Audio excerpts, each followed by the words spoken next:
nila. Pinagbili nila. Saan itong pera? 25 tons of gold reserves natin sold amounting to 129 billion. They fear that you will call for a mass movement in Davao City given the situation from the PhilHealth. Challenging Brownlee na hapon. Wala akong tina-challenge. I don't have a challenge to anybody. I'm challenged to the military itself. The whole of the military, kasi sila ang supposed to be protector of the Constitution. Now tell me, kung protector sila ng Constitution, are they willing to still protect the president who is a drug addict? Yun mga kabanat, no, hanapin natin itong video. No? I-review natin itong video ni President Duterte. Kasi ngayon mayroong kumakalat sa media na nanghikayat daw si President Duterte ng mga kasunduluhan na umaklas laban kay President Bongbong Marcos. So gusto ko panoorin itong video, no? Itong sinabi. So mag-start na tayo mga kabanat.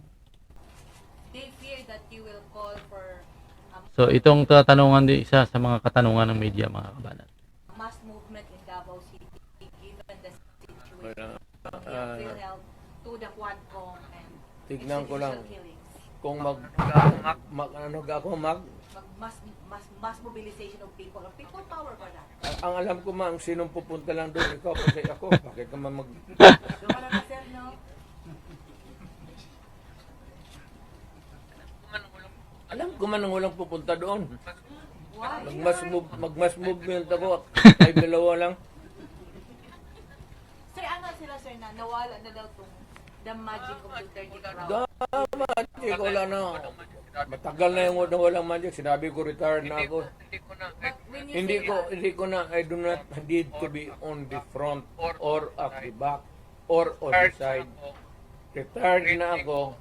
Ang rating ko, baski ilagay mo ako dyan sa 1 to 10, mamili ka, 2, 3, 4, 5, 9. Wala na ako. Ano bang Duterte magic mo? Ano? Wala na ako. ikaw lang may Wala na makakawag ako. ng crowd.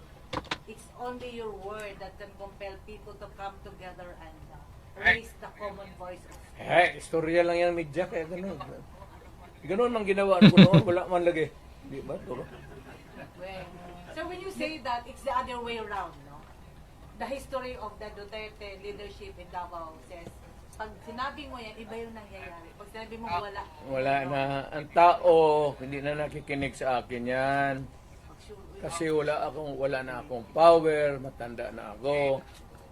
Nagkakay na ako, kaya the last time ako nagmotor, So skip natin dito mga kabanat. Skip natin dito. sugar cane na lang taan eh. Mayor, may Natumba ako, mga tatawa, hindi pa ako Skip. yung 600 lang, 800 kasi ang 1,000, 1,100. Wala pa, matagal na talaga. perceived na problema, no? Between the Duterte and the Marcoses camp. Ano yung advice Ito. who are wanting and who Ito. Okay, hear ito. your voice, no? To bring back the people together. To all All Filipinos Filipinos now listening now to me. listening to me. Punta kayo kay Marcos lahat. Tingnan natin kung anong mangyari. Mga Pilipino, Mga Pilipino, nakikiusap ako. Punta kayo kay Marcos wala hindi kami nakipag-contest kay Marcos. Never. Wala kaming billion, trillion na nakadeposito sa kung saan ang bangko. utak na yan at Trillanes. Sa utak ba yan ni Trillanes? Skip natin dito. Wala pa ako natumbang ako sa motor. Nag-file na ba yung kaso kay Trillanes Kaya after nga. the Quadcom hearing? Alam mo, Kaya nga. nakita mo, Alam mo yung pinapakita mo ng bangko, may talaga yan. kuha ka ng sabang Hindi, na kung magkuha ka ng sa bangko na nasok mo doon sa kwarto ipinasok mo doon sa Quadcom. Skip na natin ito mga kabanan. Skip na natin ito kasi hindi yung kung hindi yan ang gusto ko ipapakita. Dito tayo sa dulo. Gusto ko sa dulo. Ay, kay Kaligayan lang hindi impeach nila. Malayo naman yung Total, malayo pa man yung 2028. Di ba pasyal sa mga pasyal sa So she's running in 2028 for president. wala siguro. Sabi mo kasi malayo pa ang 2028. Therefore, yun ang conclusion. Kaya pa, malayo pa. Doon na tayo, pagdating natin, mag-decide tayo kung tama na yung vice president. tama na yung sabi ko nga kay Inday, tama na yung Vice President. Total, tatay niyan, Presidente man. Okay na yan. So, Mr. President, have you ever, there were reports that there were threats sa buhay ni Inday before sa mga, among his guards, and then, did she ever, About politics, Inday. no, not politics, security. Security yan si Inday. Huwag kang maniwala, wala yung security. Wala man nangyayari sa anak ko. Sa confidence. Bakit man ako magsabi, matukotin mo ako, i-iblis ka ako, confidential band? Sige, tanungin ma'am. Sige, talungin mo ako. What did you, sige, you ask me. I'll give you the correct answer. What happened to your confidential funds? And it was spent properly. Well, it was spent properly. But why is she not answering the Congress daw? Confidential nga eh. Confidential nga eh. Bakit tawagin niya ang confidential? Bakit patawagin niya ang confidential kung Pero yun kasi yung issue na ginagawa. But you kept mum about it all along. Skip natin ito mga kabanat. Tapos, Yan man yan. issue kasi dyan. dyan man yan. Tayo. Tapos, Tapos, buksan natin next year. Ito yung isa pa mas gusto ko ito ipapakita sa inyo, itong hamon ni President Duterte. Bago tayo dumako doon sa unta, sedisyon, ano pa yung tinatawag nila sa pahayag daw ni President Duterte. Ito muna ang hamon ni President Duterte. Mabot tayong 7 minutes ha. Ibang to, yung ibang yung this year lang. Tapos, pagkatapos, buksan natin next year. Every Filipino. Lahat na. Once and for all. buhay man yung kuha. Buhay man yung kuwa, hindi man nasunog ang building nila, pero lang kung sunugin ni Yan man yan. nandyan man yan, Saan natin lahat. buksan natin lahat. Huwag na lang muna yung Huwag na lang muna yung ibang ngayon yung this year lang. tapos. Tapos pagkatapos buksan natin next year. Saan ang Congress? Buksan ng Congress. Ang Congressman, hinamon ko ba sila? To open your books. Ang sagot naman to ni Trillanes, open your bank account. Makihati ka pa sa putang ng pera ko. You know, sa bangko, huwag ka magtanong kung saan ko nakuha yan. Ang hindi ino-audit. Ito. Ino-audit. Pero bingi man sila mayor. Ang hindi talaga ino-audit. Telling you now. Without batting an eyelash. Ang hindi ino-audit, Office of the President, pati Office of the Speaker of the House. Hindi ka magtanong ka ng witness. Katabi ko, speaker man yan. No? Tanungin mo ba kung may malakas ba na sira ulo dyan sa audit na mag-audit. Audit lang yan. So, Mayor, you are saying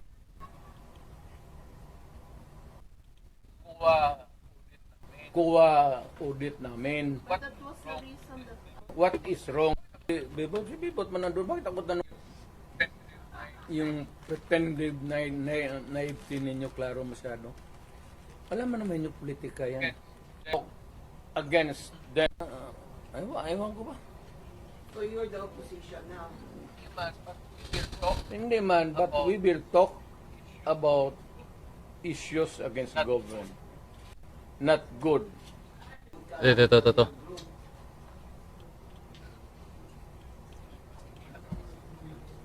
Wala mang matapang na politician yan. Bebot lang man.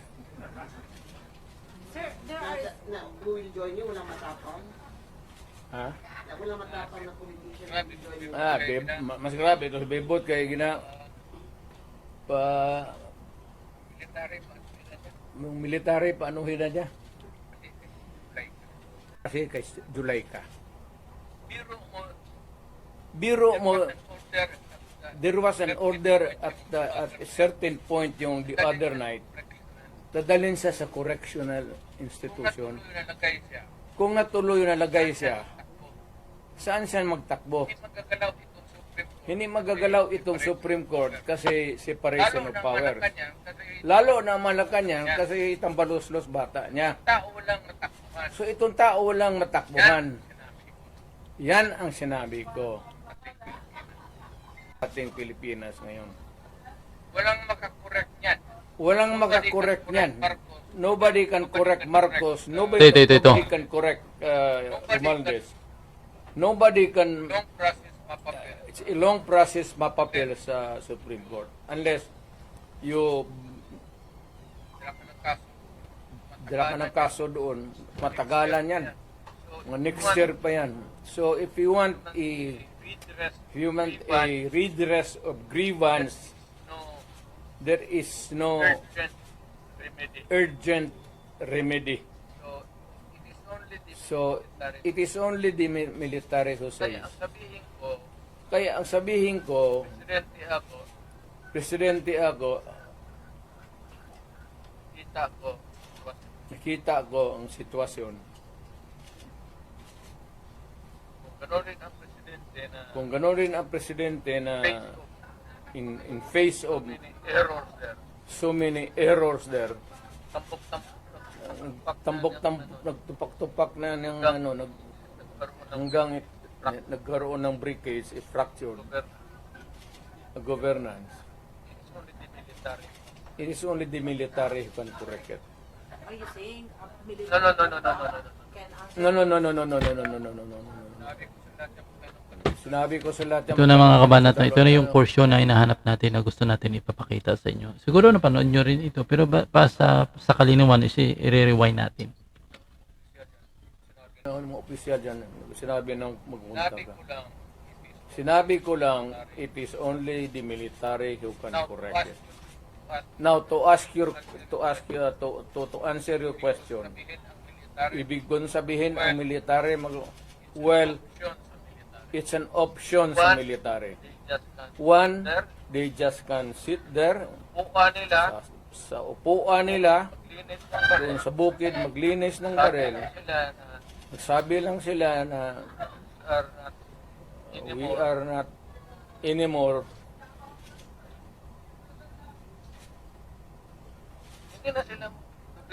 Hindi na sila magkudita na magpunta yung tangki digira na.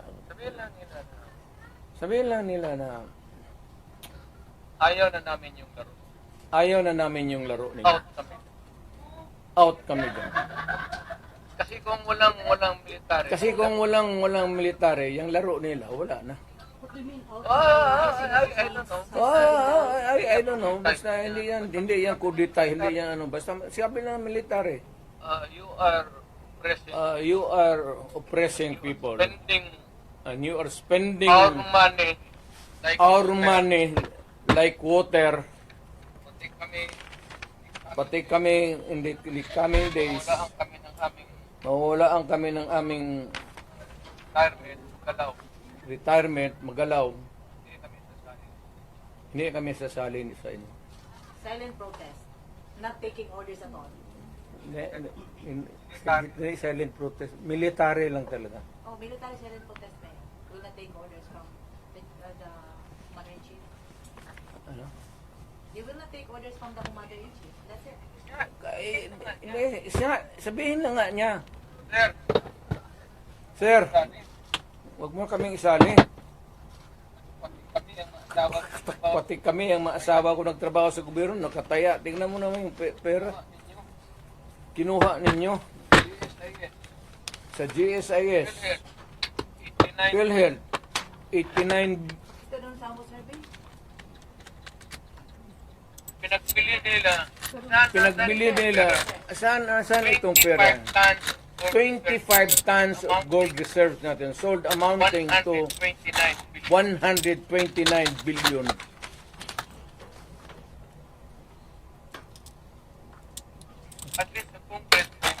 At least sa Congress kung may resolution tapos i-bill that would correspond with it, there's an explanation of how the money is going to be spent.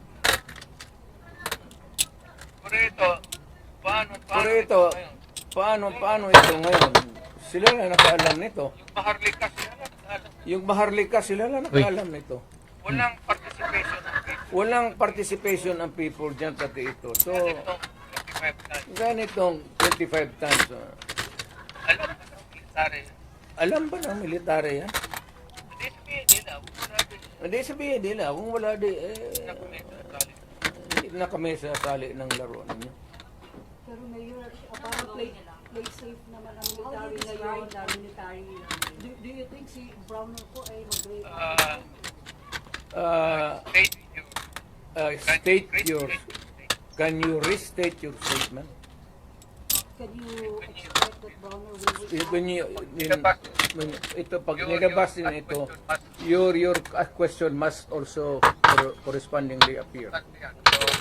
Importante yan. So, guard. Kasi may statement siya, dapat nasa official, dapat stay put lang yung military. Wala naman siyang sinabi. In fact, si Inday na nagsabi na tulong-tulugan yung chief of staff.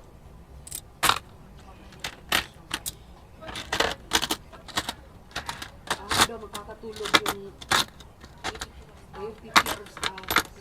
Tagal na siyang natulog. Matagal na siyang natulog. Alam niya yung commander-in-chief niya nagdudruga. Noon pa yan, alam na ng Noon lahat. pa yan, alam na ng lahat. Baka siya lang ang hindi. Ang mga Kami pulis. taga Davao, alam namin. Kaming taga Davao, alam namin si Lagdameo nagdudruga. Kasama namin siya palagi. Kasi kasama namin siya palagi dito sa diyan kay Pedro. Kaya yung tipo ni Kaya yung sipo ni mag-usap kami. Yung sipo ni Lagdameo magtulo yan. Hindi niya alam nagtulo yung sipo niya. Minsan gano'n na lang yan.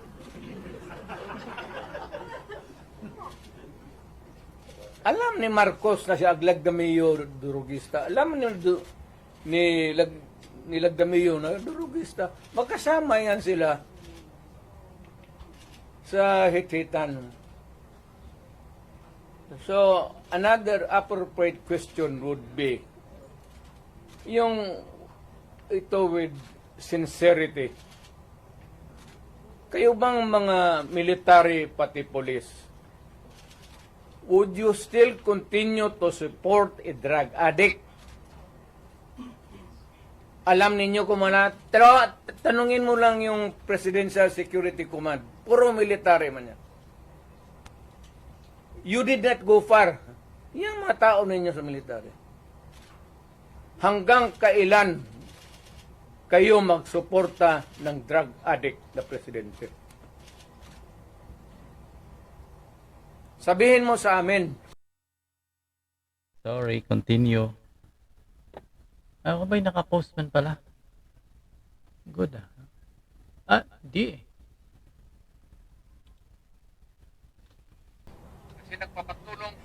Kasi nagpapatulong kami to get the answers.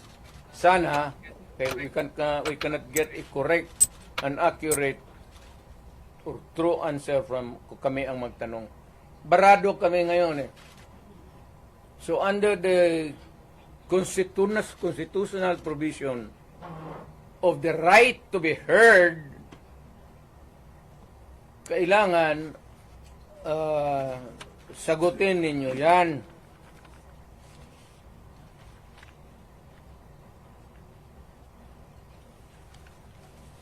would it help if one would... The right to be heard, Dream na yun? the right to be informed. Importante yan. Constitutional provision yan. Mr. General sa military. And the right of the people to seek redress of grievance. Kayo lang ang makabigay niyan ngayon. The right of information, you protect that right and allow us to use it. And we are seeking for redress of grievance of the abuses of government. Huwag na lang yung dalawang babae na inaano nila.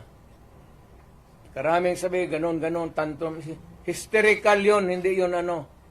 Eh, kung ikaw may kasama ka na worker mo, To be short of challenging Brown and wala akong tina-challenge. I don't have to challenge to anybody. I'm challenged to the military itself. The whole of the military, kasi sila ang supposed to be protector of the Constitution. Now tell me, kung protector sila ng Constitution, are they willing to still protect the president who is a drug addict for another 4 years? At kung sabihin mo hindi nila alam,